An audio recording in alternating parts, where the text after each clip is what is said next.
Topic है इंद्रधनुष योजना के बारे में। इंद्रधनुष योजना, इसकी शुरुआत भारत सरकार के द्वारा सार्वजनिक क्षेत्र की जो बैंक होती है, सार्वजनिक क्षेत्र की बैंकों में अनुशासन और सुधार हेतु इसकी स्थापना की गई। 2015 में इसकी स्थापना की गई। इंद्रधनुष योजना 2015 में शुरुआत हुई। इसके 7 आयाम है, जिसमें पहला, जिसको ए से दर्शाते हैं, अर्थात अपॉइंटमेंट। अपॉइंटमेंट मतलब नियुक्ति। सार्वजनिक क्षेत्र के उच्च पदाधिकारियों पर निजी क्षेत्र के अधिकारियों की नियुक्ति हो, ताकि उसकी कार्य कुशलता, सार्वजनिक क्षेत्र के बैंकों की कार्य कुशलता वो बढ़े। बी मतलब बैंक, बोर्ड, ब्यूरो। इसकी स्थापना भारत सरकार के द्वारा सार्वजनिक क्षेत्र के उच्च पदाधिकारियों की नियुक्ति के लिए इसकी स्थापना की गई। इसकी कुछ सिफारिशें हैं, जैसे कि फर्स्ट सिफारिश इसकी ये थी कि सार्वजनिक क्षेत्र के उच्च पदाधिकारियों के अध्यक्ष, जैसे सार्वजनिक क्षेत्र के बैंक के अध्यक्ष तथा बोर्ड ऑफ डायरेक्टर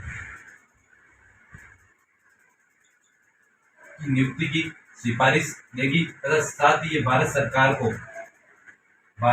सरकार को सार्वजनिक क्षेत्र के उच्च पदाधिकारियों के निष्पादन रिपोर्ट का तात्पर्य परफॉर्मेंस जो रिपोर्ट है वो भारत सरकार को ये देगी, तथा साथ ही ये सरकारी जो बैंक होती है, सार्वजनिक क्षेत्र की बैंक होती है, उन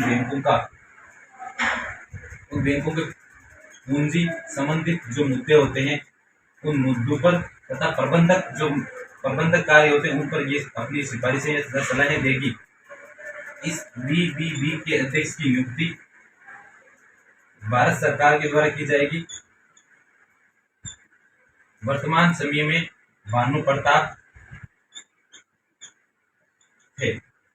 इस बीबीबी के स्थान पर अब FSIB अर्थात फाइनेंशियल सर्विस इंस्टीट्यूशन ब्यूरो की स्थापना की गई है, जिसमें सार्वजनिक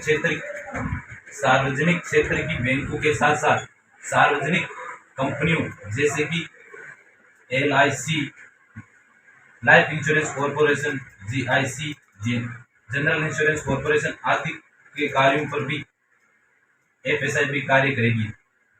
जो पहले कार्य बीबीबी बैंक और ब्यूरो करती थी बैंकों के लिए, वे सभी कार्य सरकारी संस्थाओं के लिए, सरकारी वित्तीय जो संस्थाएं होती है, उन संस्थाओं के लिए FSIB financial service institution bureau करेगी।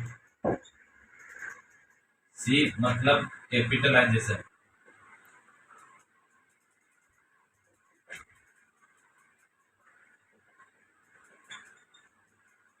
पूंजीकरण। भारत सरकार सार्वजनिक क्षेत्र की बैंकों के लिए एक पर्याप्त जितनी आवश्यकता बैंकों को उतनी पूंजी भारत सरकार सार्वजनिक क्षेत्र की बैंकों को उपलब्ध कराएगा, ताकि वो अपनी कार्य कुशलता को बढ़ा सके। डी मतलब डी स्ट्रेस, तनाव मुक्त। भारत सरकार सार्वजनिक क्षेत्र की बैंकों पर सरकारी योजना लागू करने के लिए किसी भी प्रकार का दबाव नहीं बनाएगी, तथा ये बैंकें अपने कार्यों को करने के लिए स्वतंत्र रहेंगी। एम्पावरमेंट।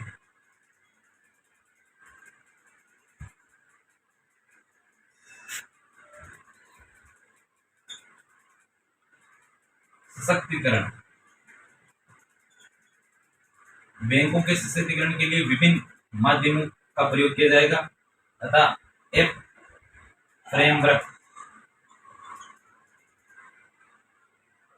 रूपरेखा। सार्वजनिक क्षेत्र की बैंकें अपने लक्ष्यों की प्राप्ति करने के लिए एक निश्चित रूपरेखा तैयार करेगी, तथा साथ ही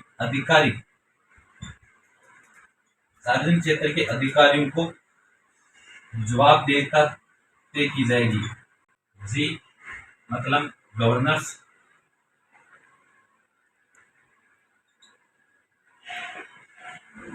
शासन, अपने बैंक अपने प्रशासनिक ढांचे तथा प्रबंधक कार्यकुशलता में पारदर्शिता लाएगी ताकि बैंक उपभोक्ताएं बैंकिंग सुविधाओं का अधिक लाभ उठा सके। ये थी इंद्रधनुष योजना जो 2015 में भारत सरकार के द्वारा शुरुआत की गई थी। अगर वीडियो अच्छा लगे तो लाइक एंड शेयर कीजिए।